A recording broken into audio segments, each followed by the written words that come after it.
الله أكبر الله أكبر أشهد أن لا إله إلا الله أشهد أن لا إله إلا الله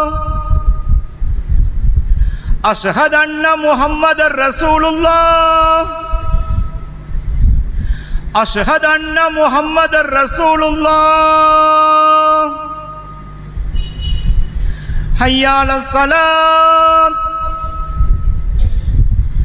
حي على الصلاة حي على الفلاح حي على الفلاح الله أكبر الله أكبر لا إله إلا الله.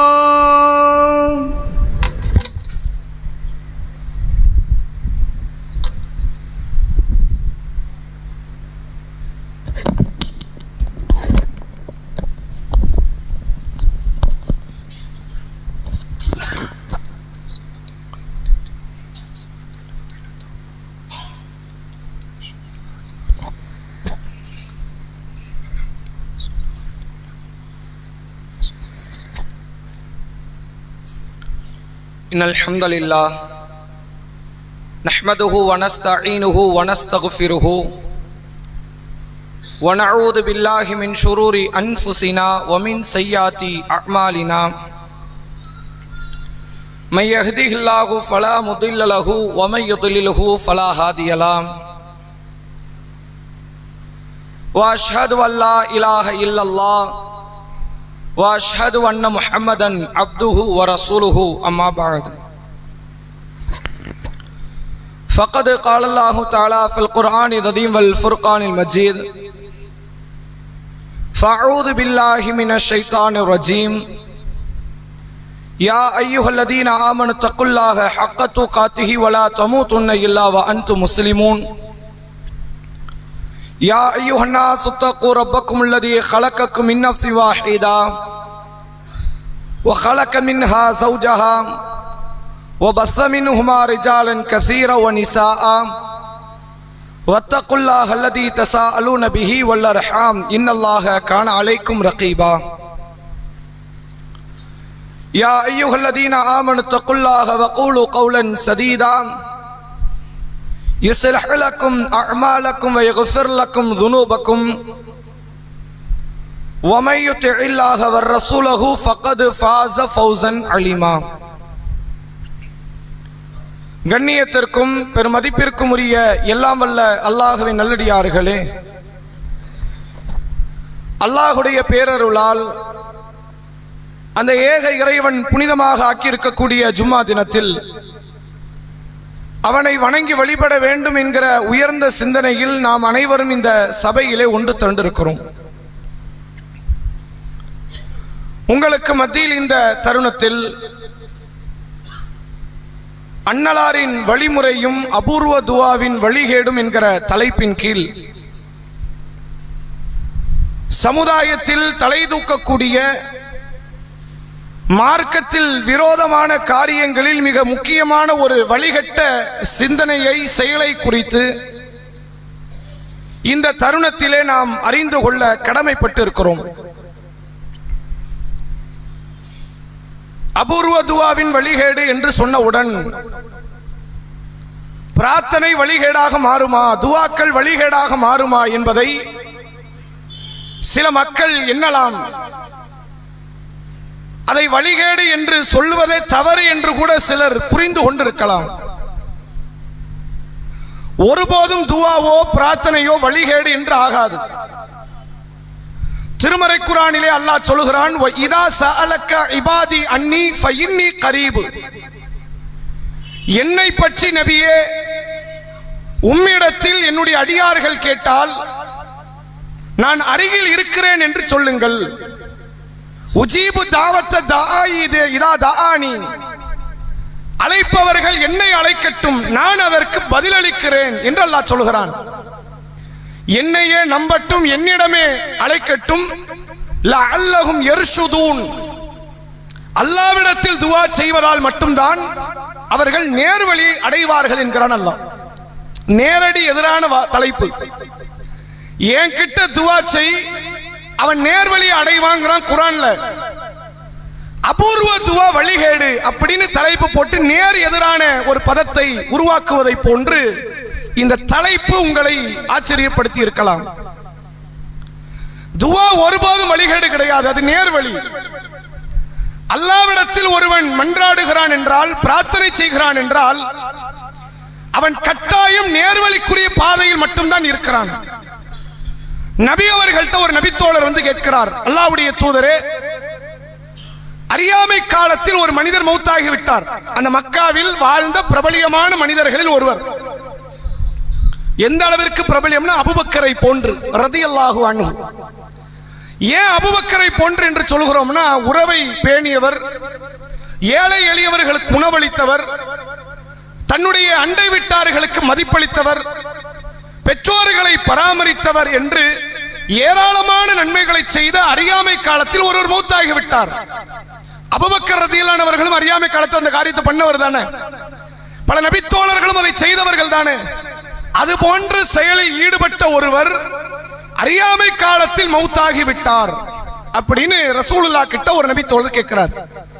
இந்த செய்தி சஹீஹ் முஸ்லிமில் பதிவு செய்யப்பட்டிருக்கிற ஆதாரப்பூர்வமான நபிமொழி. நபிகளாட்ட அவர் தொடர்ச்சியாக கேட்கிறார், அல்லாஹ்வுடைய தூதரே, இப்போது அவர் எங்கே இருப்பார்? நபிகளார் சொல்கிறார்கள், அவர் நரகவாசி. ஏன் என்று சொன்னால், இறைவா, என்னை விசாரணை நடைபெறக்கூடிய நாளில் மன்னித்து விடு என்று இவர் கேட்காமல் மௌத்தாகி விட்டார். ரசூலுல்லாஹ் என்ன காரணம் சொல்றாங்க? ஈமான் தான் பிரதானம். ஈமான் இல்லங்கிறத ரசூலுல்லாஹ் எப்படி சொல்றாங்கன்னா, அவர் துஆ செய்யல. இல்ல, ஒரு நாளாவது வாழ்நாள் அல்லாஹ்ட்ட கேட்டிருப்பாரே, அல்லாஹ் என்ன மறுமையில தண்டிச்சிராத, நரகம் தந்து விடாதே, சொர்க்கத்தில் அனுப்பு என்று அவர் கேட்டிருப்பாரா? கேட்கல. அவர் நரகவாசி தான். அவர் ஏழைகளுக்கு உணவளித்திருக்கலாம், விருந்தாளிகளுக்கு விருந்துபச்சாரம் செய்திருக்கலாம், அண்டை வீட்டாரை கவனித்திருக்கலாம், பெற்றோரை பராமரித்திருக்கலாம், எதை வேண்டுமானாலும் செய்திருக்கலாம். அல்லாஹ்விடத்தில் அவர் துஆ செய்யவில்லை. துஆ செய்யாதவர்கள் வழிகேடர்கள். அல்லாஹ்விடத்தில் மறுமை நாளை பற்றிய அச்சம் இல்லாமல், பயம் இல்லாமல், மன்னிப்பு கேட்காமல், பாதுகாப்பை கேட்காமல் ஒருவர் மரணித்திருக்கிறார். அவர் எப்படி சொர்க்கம் அடைவார் என்கிற விதத்தில் நபி அவர்கள் சொல்கிறார்கள், துஆ செய்யாத அவர்கள் நரகவாசி என்றார்கள். திருக்குர்ஆனை இந்த செய்தியை ஆமோதிக்கிற விதத்தில் அல்லாஹ் ஒரு வசனத்தில் சொல்கிறான், உதூ ரப்பக்கும், மக்களை உங்கள் இறைவனிடத்தில் நீங்கள் துஆ செய்யுங்கள். இந்த துஆவை விட்டு யார் பெருமை அடிக்கிறார்களோ, அல்லாஹ் எப்படி சொல்கிறான், வழிபாடுகளை விட்டு பெருமை அடிக்கக்கூடியவர்கள் நரகவாசிகள், இழிவடைந்தவர்கள் என்கிறான் அல்லாஹ்.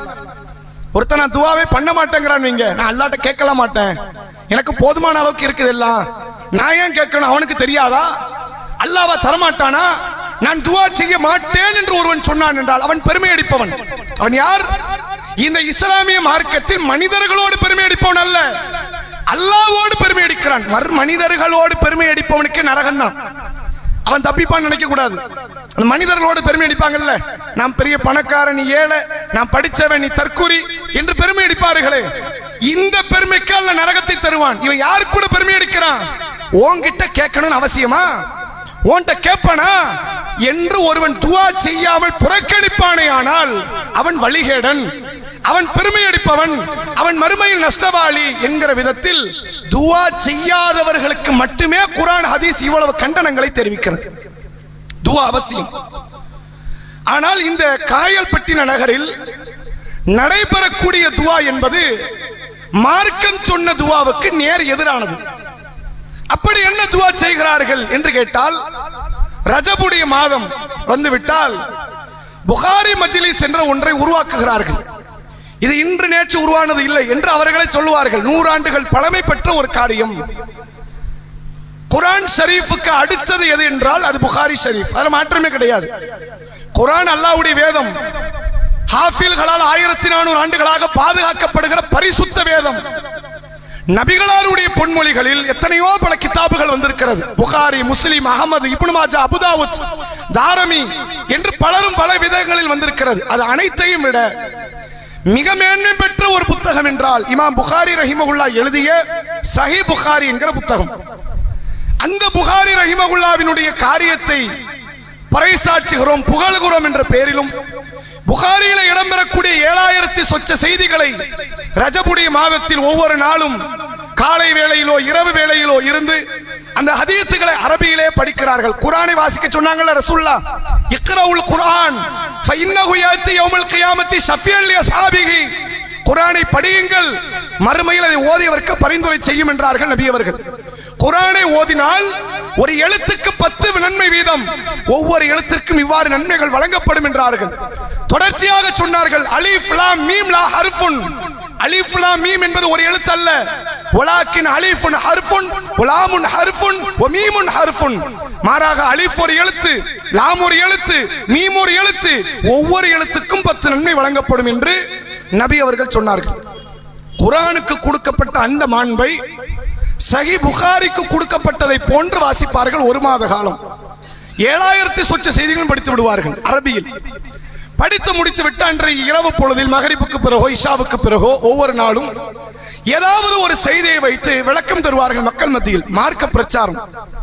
இப்படியே ஒரு மாத காலம் முடிகிறதா. இதனுடைய இறுதியில் புகாரி மஜ்லிஸ் என்ற அந்த தலைப்பில் அபூர்வ துஆவை ஒன்றை இந்த காயல்பட்டின மாநகரில் சுன்னத் வல் ஜமாத் மக்களால் ஆண்டாண்டு காலமாக நடைபெற்றுக் கொண்டிருக்கிறது. நாளைக்கு அபூர்வ துஆ மக்கள் எல்லாம் அது ஒரு பெருநாள் தினத்தை போன்று கொண்டாடுகிறார்கள். ஆச்சரியம் என்னன்னா, குர்பானி தினத்துக்கு கூட வெளிநாட்டிலிருந்து வராதவர்கள், நோன்பு பெருநாள் தினத்தில் கூட வெளிநாட்டிலிருந்து வராதவர்கள், ரமலானுடைய காலங்களில் கூட வெளிநாட்டிலிருந்து வராதவர்கள் எல்லாம் நாளைய தினத்துக்காக இன்றைக்கு வந்திருக்கிறாங்க. இந்த ஊர்ல மக்கள் எல்லாம் ஒன்று கூடுகிறார்கள். நீங்கள் எதை பெரிதாக நினைக்கிறீர்கள், அந்த மீலாது விழாவுக்கு வராதவர்கள், மீலாது விழா முக்கியம் கிடையாது, அது மார்க்கம் கிடையாது, அதை ரசூலுல்லாஹ் காட்டி தரல, ஆனால் அது எவ்வளவு முக்கியம் உங்களுக்கு, அதற்கு வராதவர்கள் கூட இந்த அபூர்வ துஆவுக்கு வருகிறார்கள். அப்படி என்ன அபூர்வ துஆ என்றால், இந்த காயல்பட்டின நகரில் இருக்கக்கூடிய அவர்கள் யாரை இந்த நாளில் துஆ செய்ய வேண்டும் என்று முடிவெடுக்கிறார்களோ அவர்கள் பிரார்த்தனை செய்வார்கள். சில மணி நேரங்கள் இந்த பிரார்த்தனை நீடிக்கும். அல்லாஹ்ட்ட தான் துஆ செய்றாங்க, அவங்க அவுலியாட்ட கேட்கல. யார்ட்ட கேட்கல? முஹீதீன் அப்துல் காதர் ஜீலானிட்ட அவங்க கேட்கல, அல்லது நாகூரில் இருக்கிற ஷாகுல் அமீது ரஹிமகுல்லாவிடத்தில் அவர்கள் கேட்கவில்லை, அஜ்மீரில் அடக்கம் செய்யப்பட்டிருக்கிற மகான் என்று போற்றப்படக்கூடிய அவர்கிட்ட கேட்கல. அவர்கள் யார்கிட்ட கேட்கிறாங்க? உண்மை இறைவன், ஏக நாயன், வல்ல இறைவன் அல்லாஹ்விடத்தில் மட்டும்தான் கேட்கிறார்கள். ஆனால் அந்த துஆவுக்கு ஏதோ தனி சிறப்பு இருப்பதாக மக்களால் எண்ணப்படுகிறது.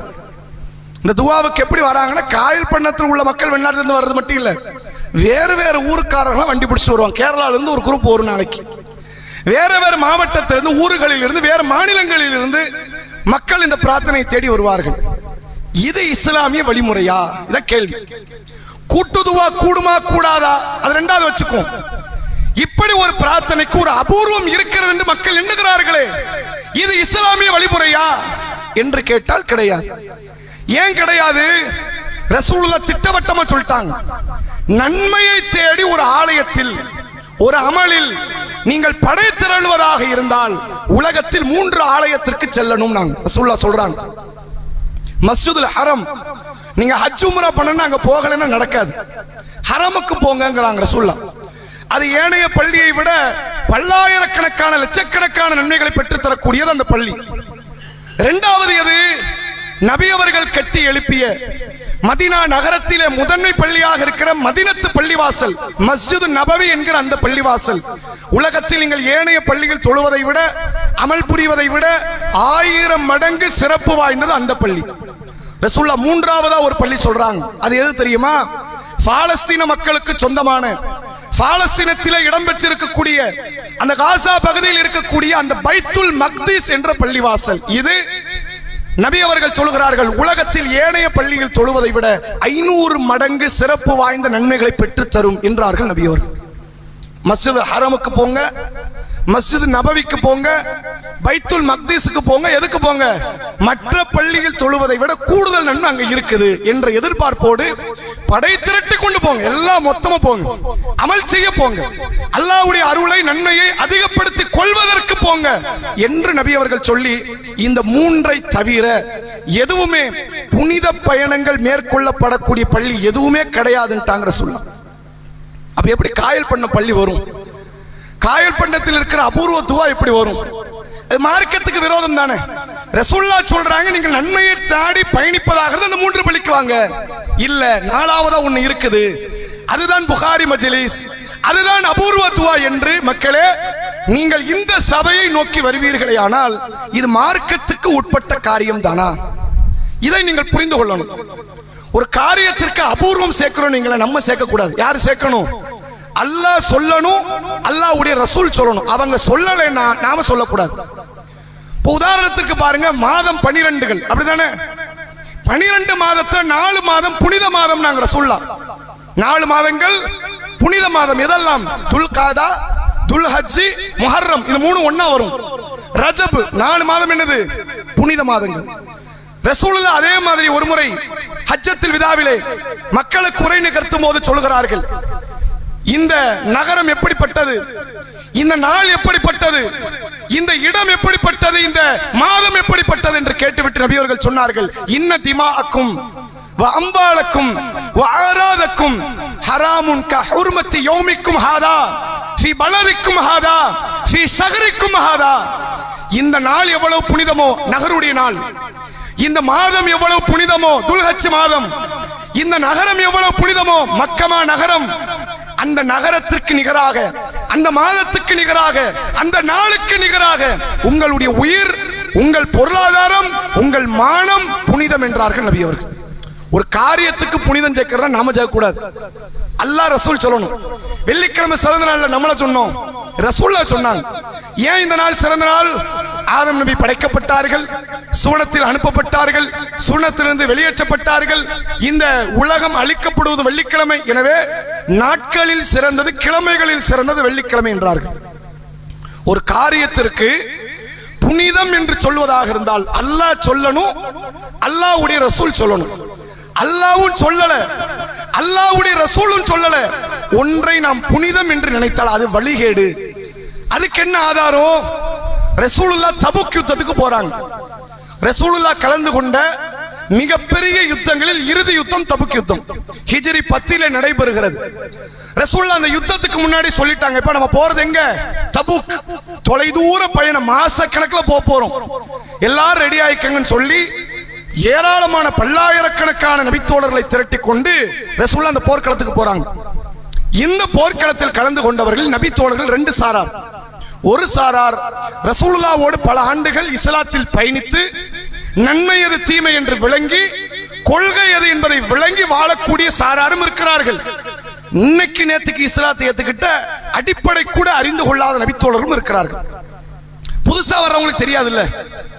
இப்போ ஒரு மாற்று மதத்தவர் இருக்கிறார், அவர் பார்க்கிறார், இஸ்லாமியர்கள்ல கருப்பு வெள்ளை பார்க்க மாட்டேங்கிறாங்களே, தங்கமான மக்களா இருக்கிறாங்களா, நல்ல கொள்கையா இருக்குன்னு வந்துட்டார். அவர் வந்தது எதுக்கு தான்? தீண்டாமை நிராகரித்தது இஸ்லாம்ங்கிற ஒற்றை காரணத்தை வச்சு வந்திருப்பார். வந்துட்டு உள்ள வந்து பார்க்கிறார், எங்கப்பா தொழுதுகிட்டு இருக்கீங்க, உங்க அல்லாஹ்வை காணுமேன்னு கேட்பார். உடனே நம்ம அவரை காஃபிர்னு சொல்லுவோம்? கிடையாது. இல்ல உனக்கு புரியல, நாங்க அல்லாஹ்வை உருவம் இருந்தாலும் அவனுடைய உருவம் நமக்கு தெரியாது என்ற அடிப்படையில் ஒரு திசையை நோக்கி நாங்கள் வணங்கி கொண்டிருக்கிறோம் என்று அவருக்கு விளக்கம் கொடுப்போம். அடுத்து ஒவ்வொன்றும் கேட்பார், என்ன நோன்பு இது, என்ன தொழுகை இது, என்ன ஹஜ் இது, எல்லாத்தையும் கேட்பார். எல்லாத்தையும் விளக்கம் கொடுக்கணும். ஆனால் அவர் இஸ்லாத்தில் இருக்கிறார். இதே மாதிரி ரசூலுல்லாஹ் தபுக் யுத்தத்துக்கு போறாங்க. போகிற வழியில ஜாத்துல் அன்வாத் என்ற ஒரு மரம் இருக்கிறது. அந்த நெடுகால பயண தூரத்துல அந்த மரம் என்ன மரம் தெரியுமா? காஃபிர்கள் யுத்த களத்திற்கு செல்லும் பொழுது தங்களுடைய ஆயுதங்களை, கவச உடைகளை அந்த மரத்திலே கட்டி தொங்க விடுவார்கள் சிறிது நேரம். ஏன்? அந்த மரத்திலிருந்து ஒரு பவர் வருதான், அது அந்த ஆயுதத்தில் இறங்குதான். பிறகு ஆயுதத்தை எடுத்துட்டு போய் சண்டை போட்டா கண்டிப்பா வெற்றி நமக்கு தான் என்று காஃபிர்கள் எண்ணிக்கொண்டு இருந்தார்கள். இப்ப என்ன ஆகுது தெரியுமா?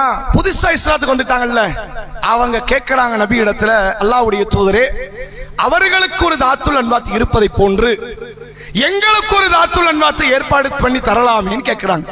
இது ஆரம்பத்தில் வந்த நபி தோழர் கேட்கலாம். அவங்கள கொள்கையில தெளிவா இருக்கிறாங்க, எது சத்தியம் எது ஹக்கு எது பாத்தில் அவங்களுக்கு தெரியுது. புதிதாக வந்தாங்கல்ல, இவங்களுக்கு தெரியல. இவங்களை பத்தி அல்லாஹ் சூரா நஸ்ர்ல பேசுறான், இதா ஜா நஸ்ருல்லாஹி வல் ஃபத்ஹ், அல்லாஹ்வுடைய உதவி, அல்லாஹ்வுடைய வெற்றி வரும்போது, வராயித்தன் நாஸ யதுகுலூன ஃபீ தீனில்லாஹி அஃபாஜா மக்கள் எல்லாம் சாறை சாறையாக இஸ்லாமிய மார்க்கத்தில் இணையும் போது அந்த கூட்டம் இவர்கள் புதுசா வந்திருக்கிறாங்க. சில அடிப்படையை மட்டும் பார்த்திருக்காங்க, வேற அடிப்படை தெரியாது. அவர்கள் கேட்கிறார்கள், நபி அவர்களே, அவர்களுக்கு தாத்துல் அன்வாத் இருப்பதை போன்று எங்களுக்கு ஒரு தாத்துல் அன்வாத்தை தாருங்கள் அப்படிங்கிறாங்க. சிம்பிளான கேள்வி தானே. கூடும் கூடாது, முடியும் முடியாதுன்னு சொல்லலாம்ல. ரசூலுல்லாஹ் அந்த அடிப்படை தெரியாத மக்களுக்கு சொல்றாங்க, நீங்க கேட்கிற கேள்வி எப்படி இருக்கு தெரியுமா? மூசாவிடத்தில் அவர்கள் சமூக மக்கள் கேட்டதை போன்று இருக்கிறது. அப்படி என்ன கேட்டாங்க அவங்க? ரசூலுல்லாஹ் சொல்கிறார்கள், அந்த மூசா நபியினுடைய சமூக மக்கள் பனி இஸ்ரவேலர்கள் ரசூலுல்லாஹ்விடத்தில் கேட்டார்கள், மூசாவே, அவர்களுக்கு பல கடவுள் இருப்பதை போன்று எங்களுக்கு ஒரு கடவுள் காணாது, பல கடவுளை தாங்கன்னு கேட்டாங்க. எவ்வளவு பெரிய வழிகேடு தெரியுமா அது? நீ யோசிச்சு பாருங்க, சாதாரண வழிகேடா? எங்களுக்கு ஒரு அல்லாஹ் காணாது, 10 அல்லாஹ் வேணுங்கிறது உச்சபட்ச ஷிர்க். இதுக்கு நிகரான ஷிர்க் கிடையாதுங்க. இந்த தர்காவெல்லாம் தோத்துரும், தாயத்து தட்டு தகடு சிலை வணக்கம் தோத்துரும். ஏன் சிலை வணக்கம் கூட தோத்துருங்கிறோம்? மக்கா காஃபிர் சிலை வணங்கலாம். என்ன காரணம் வணங்கணும்? அந்த மாதிரி கடவுள்னு சொன்னா கடவுளிடத்தில் இது பரிந்துரை செய்யும்னா அவனை அல்லாஹ் குர்ஆன்ல எப்படி கூப்பிடுறான் தெரியுமா? குல் யா அய்யுஹல் காஃபிரூன், காஃபிர்களே அப்படிங்கிறான். லாத்துன்னு ஒண்ணு வணங்கினானே, அவன் லாத்த வணங்கல. அவன் சொல்றான், இது கடவுள் இல்லைன்னு எனக்கு தெரியும்பா, கடவுள்கிட்ட இது பரிந்து பேசுங்கிறான். அவனையே அல்லாஹ் குர்ஆன்ல காஃபிர்ங்கிறான், அவனையே அல்லாஹ் குர்ஆன்ல முஷ்ரிக்ங்கிறான். ரசூலுல்லாஹ் என்ன வார்த்தை பயன்படுத்துறாங்க தெரியுதா? மூசாவிடத்தில் அவர்கள் சமூக மக்கள் கேட்டதை போன்று நீங்க கேட்கறீங்க. அவர்களுக்கு பல கடவுள் இருப்பதை போன்று எங்களுக்கு தாங்க அவங்க கேட்டானே, அவங்க கேட்ட கேள்விக்கும் நீங்கள் கேட்கிற கேள்விக்கு வேறுபாடு இல்லை. அவர்களுக்கு தாத்துல் அன்வாத்தை போன்று எங்களுக்கு தாருங்கள் என்று நீங்கள் கேட்கிறீர்கள் என்று நபி அவர்கள் சொல்லி அந்த மக்களை கேட்டதை தவறு என்று கண்டிக்கிறார். இப்ப எதுக்கு சொல்றோம் தெரியுமா? இல்லாத ஒன்றுக்கு புனிதம் ஏத்துனா அது பல கடவுள் வழிபாட்டை உருவாக்கியதற்கு சமம். சாதாரண துவா எப்படி அபூர்வ துவா மாறும்? ஆண்டாண்டு காலமாக கேட்கிறீர்கள், அந்த துவாவினுடைய விளைவு என்ன? அதனால் ஏற்பட்ட விலை என்ன? அதை சொல்லணுமா இல்லையா? ஒரு துவாவை செய்கிறார்கள், அந்த துவா அபூர்வ துவா என்கிறார்கள். வெளிநாட்டில், வெளி மாநிலத்தில், வெளியூரில் உள்ள மக்களை எல்லாம் அழைக்கிறார்கள். ஆயிரக்கணக்கான மக்கள் ஒன்று கூடி பல மணி நேரம் கேட்கிறார்கள். இந்த துவாவில் கலந்து கொள்வதே நன்மை என்று நினைக்கிறீர்கள் என்றால், தாத்துல் அன்வாத்தை அந்த நபித்தோழர்கள் கேட்ட கேள்விக்கும் நமக்கும் பெரிய வேறுபாடே கிடையாது. ஒரு காரியத்தில் புனிதம் ஏறுதுன்னு வைங்க, அல்லாஹ் ரசூல் சொல்றத அறுத்து எரிஞ்சிடணும். அந்த காரியத்தை அடுத்து நடைமுறை கொண்டு வரக்கூடாது. ரசூலுல்லாஹ் ஹுதைபியா உடன்படிக்கைக்கு வந்தாங்க. முதல்ல அவங்க உம்ராக்குன்னு வராங்க, அது ஹுதைபியா உடன்படிக்கை மாறிவிட்டது. உஸ்மான் ரதியல்லாஹு அவர்களை அனுப்பி வைக்கிறாங்க, போய் கேட்டு வாங்க, போர்தானா இல்ல வேற எதுமான். உஸ்மான் ரதியல்லாஹு போனவங்க திரும்பி வரல. தூதுவரை கொள்வது பகிரங்க போருக்கு சமம். அப்ப ரசூலுல்லாஹ் ஒரு மரத்துக்கு அடியிலே 1500 நபித்தோழர்கள் ஒன்று திரண்ட நேரம் உம்ராவுக்காக வந்திருக்கிறார்கள். அவர்கள் ஆயுதத்தை கொண்டு வரல. ரசூலுல்லாஹ் பையத் எடுக்கிறாங்க. ஒருவேளை இப்ப யுத்தமாக ஆகுமே ஆனால் நீங்கள் அதில் கலந்துக்குவீங்களா? ஆயுதம் கொண்டு வரேன், ஜஹா ஏறக்கூடாது, ஓடிடக்கூடாது, கலந்து கொள்வீர்களா அப்படின்னு கேட்கிறாங்க. எல்லா நபித்தோழர்களும் பையத்து செய்தார்கள். அப்போ அல்லாஹ் குர்ஆன்ல அது குறித்து சூரா ஃபத்தஹ்ல பேசுகிறான். நபியே, அவர்கள் பையத்து உம்மிடத்தில் எடுக்கல, உங்க கையில எடுக்கல, அல்லாஹ்வுடைய கையில எடுத்தாங்கன்னு அல்லாஹ் குர்ஆன்ல பேசுறான். அவ்வளவு பெரிய மேன்மை பெற்ற ஒரு காரியம் அந்த பையத். பிறகு அந்த காரியம்லாம் முடிஞ்சிருச்சு. உமர் ரதியல்லாஹு காலத்துல அந்த மரத்தை கண்டுபிடிச்சு சில மக்கள் என்ன பண்றாங்க, அதை புனிதமா நினைக்க ஆரம்பிச்சிட்டாங்க. இந்த மரம் தெரியுமா உங்களுக்கு? 1500 பேர் பையத்தை எடுத்தது. குர்ஆன்ல அல்லாஹ் சொல்றானே, அவர்கள் நபியே உங்கள்கிட்ட பையத்தை எடுக்கல, அல்லாஹ் கிட்ட பையத்தை எடுத்தாங்கன்னு. அந்த மரம் இதுதான். அதை புனிதமாக்கினார்கள். உமர் ரதியல்லாஹு அவர்களுக்கு தகவல் தெரிஞ்சது, மரத்தை வெட்டி எரிஞ்சிட்டாங்க. அந்த மரம் என்ன அவசியமா? அட நிழலுக்கு ஒதுங்கினாங்க. அந்த காரியம் தான் அவசியம். உம்ராவுக்கு வந்தவர்கள் உடனே போர்க்களத்திற்கு தயார் என்றார்களே, அதுதான் ஈமானி உறுதியை தவிர மரம் என்னடா செஞ்சது? மரத்தை வெட்டி எரிஞ்சிட்டாங்க. ஒரு காரியத்திற்கு அவசியமற்ற புனிதம் வறுமையானால் ஷிர்கினுடைய தோற்றம் அங்கிருந்து ஆரம்பிக்குது. எல்லாமே அப்படித்தான். ரசூலுல்லாஹ்வுடைய காலத்துல உம்மு ஹபீபா ரதியல்லாஹு அன்ஹா தெரியுமில்ல, ரசூலுல்லாஹ்வுடைய மனைவி. அவங்க ஆரம்பத்தில் அபிசீனியாக்கு ஹிஜ்ரத் போயிருக்கிறாங்க. அங்க கணவரா இருந்தவர் இஸ்லாத்தை விட்டு கிறிஸ்துவ மார்க்கத்துக்கு போயிட்டார். பிறகு ரசூலுல்லாஹ் அந்த உம்மு ஹபீபாவுக்கு வாழ்க்கை கொடுத்து மனைவியாக இணைத்துக் கொள்கிறார்கள். இந்த உம்மு ஹபீபாவும் உம்மு சலமா ரசூலுல்லாஹ்வுடைய இன்னொரு மனைவி, அவங்க 2 பேரும் வீட்டுல உட்கார்ந்து பேசிக்கிட்டு இருக்காங்க. 2 பேரும் ஒய்ஃப், 2 பேரும் வீட்டுல உட்கார்ந்து பேசிக்கிட்டு இருக்காங்க. என்ன பேசுறாங்க தெரியுமா? அபிசீனியாவில் நான் ஒன்றை பார்த்தேன், அங்க ஒரு மாளிகைகளை பார்த்தேன், கோயிலை பார்த்தேன். அங்க சிலைகள் உருவங்கள்லாம் பொறிக்கப்பட்டிருப்பதை பார்த்தேன் அப்படிங்கிறாங்க. ரசூலுல்லாஹ் அப்பதான் உள்ள வராங்க. மனைவிமார்கள் பேசுகிற பேச்சை கேட்டுட்டு ரசூலுல்லாஹ் சொல்றாங்க, அவர்களில் ஒரு நல்ல மனிதர் இருப்பார். அபிசீனிய மக்களுடைய பண்பாடு என்ன? அவங்கள ஒரு நல்ல மக்கள் இருப்பாங்க. நல்ல மக்கள் என்ன அர்த்தம்? சமூகத்துக்கு போராடுவார், நன்மை ஏவுவார், தீமையை தடுப்பார். இப்படி ஒரு ஆள் இருந்தார். அந்த நபர் மௌத்தான பிறகு அவரை அடக்கம் பண்ணி அவருக்கு மேல சமாதியை கட்டி அதில் அவருடைய உருவத்தை எல்லாம் வரைந்து அதிலே புனிதத்தை அவர்கள் ஏற்படுத்துவார்கள். இல்லாத புனிதம் வந்த மாதிரி நினைக்கிறானே. ரசூலுல்லாஹ் சொன்னாங்க, உலாயிக்க ஷிராருன் நாஸ் இந்தல்லாஹ், அல்லாஹ்விடத்தில் மனிதர்களிலேயே படைப்பிலேயே மோசமானவர்கள் இவர்கள் தான். நான் இல்லாத இடத்துல புனிதத்தை கொண்டு வரக்கூடாது. ஜோசியக்காரன் போன என்ன பாவம் தெரியுமில்ல? ரசூலுல்லாஹ் சொன்னாங்க, மன் அத்தா காஹினன் அவ் அர்ராஃபன், எவன் ஜோசியக்காரனிடத்தில் குறிகாரனிடத்தில் சென்று ஃபஸத்தகஹு பிமா யகூலு, அவன் சொல்லுவதையெல்லாம் உண்மைன்னு இவன் நம்பினாம்னா ஃபக்கத் கஃபர பிமா உன்சில அலா முஹம்மதின் ஸல்லல்லாஹு அலைஹி வஸல்லம், இந்த தூதர் முஹம்மதுக்கு அருளப்பட்ட வேதத்தை மறுத்த காஃபிர் நாங்க ரசூலுல்லாஹ். ஏன் காஃபிர்? அவன் சொன்னது நம்பினது. அவனுக்கு இல்லாத ஒண்ணு இருக்குது நீ நினைக்கிற. புரியுதா உங்களுக்கு? இல்லாத ஒண்ணு கபர்ல இருக்கு நினைச்சா ஷிர்க்கு. இல்லாத ஒண்ணு ஒரு ஜோசியக்காரன் இருக்கு நினைச்சா ஷிர்க்கு. இல்லாத ஒண்ணு ஒரு மரத்துல இருக்கு நினைச்சா ஷிர்க்கு. இல்லாத ஒண்ணு இந்த துவால இருக்கு நினைக்கிறீங்களா? அது மட்டும் என்ன புண்ணியமா? அது நன்மையாகுமா? அந்த துவாக்கு ஒரு தனி ஸ்பெஷல் இருக்கு. என்ன ஸ்பெஷல் இருக்கு? தஹஜ்ஜத் துவாக்கு ஸ்பெஷல் இருக்கு, சுஜூதுல கேட்கிற துவாக்கு ஸ்பெஷல் இருக்கு, ஐவேளை தொழுகைக்கு பிறகு கேட்கிற துவாக்கு ஸ்பெஷல் இருக்குது. நீங்கள் பயணத்தில் இருந்தாலோ, நோயாளியாக இருந்தாலோ, பாதிக்கப்பட்டிருந்தாலோ நீங்கள் கேட்கிற துவால ஸ்பெஷல் இருக்கு. ஏன்? இதை நாம சொல்லல, அந்த புனிதம்னு ரசூலுல்லாஹ் சொன்னாங்க. தஹஜ்ஜத் துவா, சுஜூது துவா, ஐவேளை தொழுகைக்கு பிறகு கேட்கிற துவா, இந்த ஜும்மாவிலேயே ஒரு நேரம் இருக்கிறது, அது ஒரு துவாவுக்குரிய நேரம் என்று அபூர்வமான துவான்னு ரசூலுல்லாஹ் தனியா பட்டியல் போட்டிருக்கிறாங்க. ரசூலுல்லாஹ் போடாத ஒரு பட்டியலை இந்த ரஜபுடைய மாதம் இறுதியிலே, ஷாபான் மாதத்தினுடைய ஆரம்பத்தில் ஒரு துவா என்று நீங்கள் செய்கிறீர்களே, இது மார்க்கத்தில் வழிபாட வழிகாடா? இதை காலகாலமாக செய்கிறோம் என்று காரணம் சொல்வது எப்படி நியாயமாகும்? காலகாலமா செய்கிறோம்னா உங்களை விட காலகாலமா அவன் செஞ்சுக்கிட்டு இருந்தான். மக்கா காஃபிர் காலகாலமா தொழுதுகிட்டு இருந்தான் சிலைகளை. நேரத்துக்கு வந்து மாத்த சொல்றீங்களா? அப்படின்னா காலகாலமாக செய்வது ஒரு நன்மையாக மாறுமா? அல்லாஹ் எப்போதும் சத்தியத்தை எப்போதும் கொடுப்பான், ஆரம்பத்தில் கொடுக்க மாட்டான். வழிகேடு உச்சத்தை அடையும் போது சத்தியத்தை கொடுப்பான்.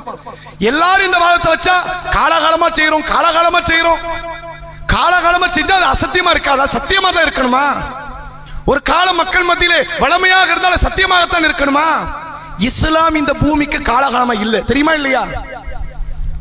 நாம யாருமே வேறு நாட்டில் இருந்து இறக்குமதி செய்யப்பட்டவர்கள் அல்ல. பூர்வக்குடிகளாக இந்த நாட்டிலே வாழ்ந்த வேறு மதத்தை சார்ந்தவர்கள் நமது முன்னோர்கள். இஸ்லாத்தை பற்றும் காலகாலமாக இருந்த மார்க்கத்தில் இல்லையே. இது சத்தியம் ஏற்றுக்கிட்டோம் இல்லையா? அப்புறம் எப்படி காலகாலமாக ஒரு துவாவை செய்கிறோம் என்று சொல்லி அதை நியாயம் கற்பிப்பது எப்படி சரியாக இருக்கும்? சிந்தித்து பாருங்க.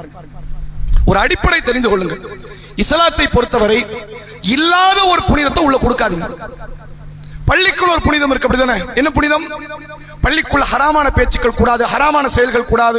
உள்ள நுழையும் போது துவா செய்யணும், உள்ள வந்தோம் 2 ரக்காத் தொழணும். வீட்டுக்கு இந்த சட்டம் கிடையாது, அப்படிதானே? வீட்டுக்கு போன உடனே 2 ரக்காத் தொழணும் சட்டம் இருக்குதா? கிடையாது. ஏன்? வீட்டுக்கு அந்த புனிதம் கிடையாது, பள்ளிக்கு அந்த புனிதம் இருக்கு.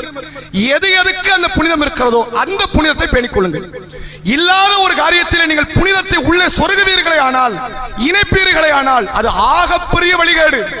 புனிதங்கள் இணைக்கப்பட்ட எல்லா காரியமும் ஷிர்கில் தான் போய் முடியும். பிதாத்துங்கிறது வேற. பிதாத்துனா என்ன தெரியுமில்ல? ஒரு நன்மை நம்மளா ஒண்ணு செஞ்சு அல்லாஹ் நன்மையை தருவான், அது இதுவும் செஞ்சா கூலி தானே. குர்ஆன் ஓது தப்பா அப்படின்னு எப்போ ஓதுவாங்க? இறந்தவங்களுக்கு குர்ஆன் ஓதி விடுவாங்க. ஃபாத்தியா ஓது தப்பா? நாங்க என்ன தப்பானதா ஓதணும்? சினிமா பாட்டியா ஓதணும்? குர்ஆன்ல உள்ளதனப்பா ஓதணும். இது பிதாத். ஏன்?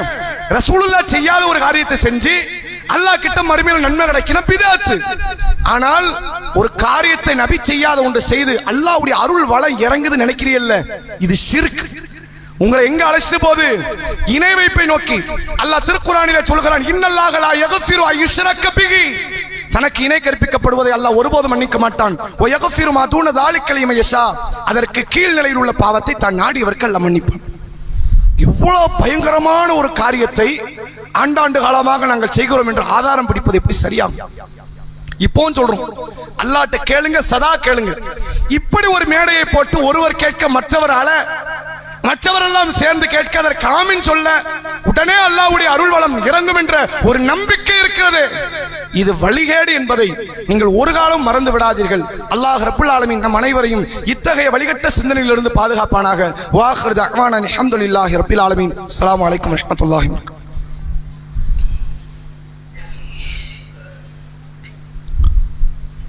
நஹ்மதுஹு வ நஸல்லி அலா ரசூலின் கரீம். அம்மா பாத். கண்ணியத்திற்கும் பெருமதிப்பிற்கும் உரிய எல்லாம் வல்ல அல்லாஹ்வின் நல்லடியார்களே, இந்த அபூர்வ துவா என்கிற இந்த காரியம் காயல்பட்டின மக்களால் கடைபிடிக்க கொண்டு 100 ஆண்டுகள் பழமை பெற்ற ஒரு காரியம் என்று மக்களால் பறைசாற்றப்பட்டாலும் சரி, அது 100 ஆண்டுகள் அல்ல, லட்சம் ஆண்டுகள் மக்களால் ஒரு காரியம் நடைமுறைப்படுத்தப்பட்டாலும் சரி, அல்லாஹ் சொல்லாத, அல்லாஹ்வுடைய ரசூல் சொல்லாத ஒரு வழிமுறை மக்களால் உருவாக்கப்படுமே ஆனால் அது வழிகேடு. நிறைய பேருக்கு இந்த அபூர்வ துவாவில் கான்சன்ட்ரேட் பண்ணி என்ன பண்ணிட்டாங்கன்னா மற்ற காரியத்தை வழிகேடுன்னு நினைக்கல, தெரியாம போயிடுச்சு.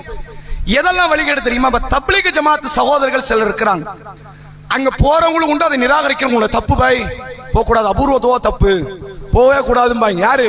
தப்லீக் சகோதரர்கள். அவங்க ஒரு இஜ்மான்னு ஒண்ணு வைப்பாங்க, பார்த்திருக்கீங்களா? வருஷம் மதுரையில, திண்டுக்கல்ல, காயல்பட்டினத்துல 2-3 தடவை வச்சிருப்பாங்க. இஜ்மான்னு சொல்லி மக்களை திரட்டுவாங்க, பல்லாயிரக்கணக்கான ஆண்களை திரட்டிடுவாங்க. நோக்கம் என்ன? நாங்க திரட்டினது மக்களுக்கு மார்க்கத்தை சொல்ல, தப்பு கிடையாது. மக்களுக்கு எதை சொல்ல? மார்க்கத்தை சொல்ல நாங்கள் திரட்டினோம், தவறே கிடையாது. அல்லது அரசுக்கு எங்களுடைய பலத்தை காட்டி நாங்கள் அரசை எங்களுடைய காரியங்களுக்கு கட்டுப்படும்படி நாங்கள் ஏவினோம், தப்பு கிடையாது. எத்தனையோ பேர் மாநாடு, பொதுக்கூட்டம் அது நடத்தவும் செய்யறாங்க, ஆர்ப்பாட்டம் நீங்கள் பண்ணலாம். ஆனால் தப்லீக் ஜமாத்தில் நடத்தப்படுகிற இஜ்மா என்பது இந்த அபூர்வ துவால இன்னொரு சின்ன அபூர்வ துவா தான். அந்த கூட்டத்திற்கு சேரக்கூடியவர்கள் கேளுங்க, கூட்டாக அங்க துவா சேரல ஒரு பெரிய நன்மை இருக்கும்பாங்க. என்னது? கூட்டாக. இவங்களும் அபூர்வத்துவம் சொல்றாங்க, பேர் தான் வைக்கல. என்ன சொல்லல? பேரை தான் வைக்கலையே தவிர அதே வழிகேட்டை தான் இவர்களும் தன்னுடைய தலையில் தூக்கி கொண்டு அந்த வழிகேட்டை செய்து கொண்டிருப்பதை பார்க்க முடிகிறது. இவர்கள் புகாரி என்ற பேர்ல பண்றாங்க, இவர்கள் இஜ்மா என்ற பேர்ல பண்றாங்க. இவங்க முழு உலகத்துல ஒரு இடத்துல பண்ணுவாங்க, இவங்க எங்கெல்லாம் வாய்ப்பு கிடைக்குதோ அங்கெல்லாம் பண்ணுவாங்க. மொத்தத்தில் அது வழிகேடு. இஸ்லாத்தை பொறுத்தவரை துவா என்பது ஒரு அற்புதமான வணக்கம். நீங்கள் தொழுகையால், நோன்பால், ஹஜ்ஜால் செய்ய முடியாத பாக்கியங்களை எல்லாம், கிடைக்காத பேரருள்களை எல்லாம் துவாவால் பெற்றுக் கொள்ளலாம். ஆனால் அல்லாஹ் சொன்ன அடிப்படையில், அல்லாஹ்வுடைய ரசூல் சொன்ன அடிப்படையில் துவா செய்யுங்கள். திருக்குர்ஆனிலே சூரா அல்-அஹ்ராஃப் என்ற 7வது அத்தியாயம் 55வது வசனம் அல்லாஹ் சொல்கிறான், உது ரப்பக்கும் ததர்ருவ வ குஃபியா, உங்கள் இறைவனிடத்தில் பணிவாக ரகசியமாக துவா செய்யுங்கள். இன்னஹு லா யுஹிப்புல் முஅத்ததீன், வரம்பு மீறக்கூடிய அடியார்களை அல்லாஹ் நேசிக்க மாட்டான். எது வரம்பு? பணிவா கேட்கணுங்கிறது வரம்பு. எது வரம்பு? ரகசியமா கேட்கணுங்கிறது வரம்பு. வரம்ப மீறிட்டீங்களா உங்களை அல்லாஹ் நேசிக்க மாட்டான். நேசிக்கவே இல்லைன்னா துவா எப்படி ஏற்றுக்கொள்வான்? அபூர்வ துவால கேட்பாங்க பாருங்க, நாளைக்கு எங்க ஊர்ல குமர்கள் இருக்கு, யா அல்லாஹ் காப்பாத்து, யா அல்லாஹ் கூடவே சேர்ந்து நம்மன்னு சொல்லணும். குமர்களை தேக்க வச்சதே இவங்க தான், யா அல்லாஹ் போட்டு தள்ளிரு யா அல்லாஹ்னு கேட்கணும். வீடுகள் கட்டி கொடுக்கணுங்கிற கலாச்சாரத்தை இவர்கள் உடைக்க மாட்டார்கள், கைக்கூலி வாங்க வேண்டும் என்ற கலாச்சாரத்தை உடைக்க மாட்டார்கள். ஆனால் வந்து நாடகம் ஆடுவார்கள் பாருங்க. எங்கள் வீட்டில், எங்களுடைய ஊர்ல எவ்வளவு பிரச்சனைகள் இருக்கு தெரியுமா? வெளிநாட்டுக்கு தான் மக்கள் இருக்கிறார்கள், அவர்களை உள்ளூருக்கு கொண்டு வாயா அல்லாஹ், அனுப்புனதே நீங்க தானே பாய். எல்லா வகையான வழிகாட்டையும் நம்முடைய காரியங்களை செய்து கொண்டு ஒரு பிரார்த்தனை என்ற பெயரில் மக்களை மனைமாற்றம் செய்து கொண்டிருக்கக்கூடிய ஒரு காரியம்தான் இந்த அபூர்வ துவா என்பதை மறந்து விடாதீர்கள். இது அபூர்வ துவா இல்லை, இது அபத்த துவா. இது மார்க்கம் காட்டி தந்த துவா அல்ல, மார்க்கத்துக்கு விரோதமான ஆகப்பெரிய வழிகேடு. இந்த துவாவை யாரு ஓதணுங்கிறதுல ஒரு போட்டி நடக்கும். நம்மளை சொல்லுவாங்க சமூகத்தை பிரிச்சுட்டாங்க, புகாரி மஜ்லிஸ் 2ஆ பிரியுதுங்கிறாங்க. யாராவது கேட்டாங்களா? அட இத்தனை ஆண்டு காலம், 40 ஆண்டு காலம் தௌஹீதை சொல்லி மக்களை பிரித்தான் என்று சொல்லக்கூடிய இந்த மக்களை பார்த்து பேசினீர்கள், நீங்க பேச மாட்டீங்களா? உங்களுக்குள்ள 1008 பிளவுகள் இருக்குதா, சொல்ல மாட்டீங்களா? வழிகேடு என்பதற்கான அடையாளம் இதெல்லாம். இந்த அபூர்வ துவா என்பது எந்த ஒரு அடிப்படையிலும் குர்ஆனுக்கு இது ஒத்தது கிடையாது, ஹதீஸுக்கு ஒத்தது கிடையாது. குர்ஆன் ஹதீஸுக்கு அப்பட்டமான நேர் விரோதமான ஒரு காரியம். அல்லாஹ்வுடைய தூதர் அவர்கள் சொன்னார்கள், இன் அஸ்தகல் ஹதீஸி கிதாபுல்லாஹ், வார்த்தைகளில் உண்மையது, உண்மையானது அல்லாஹ்வுடைய வார்த்தை.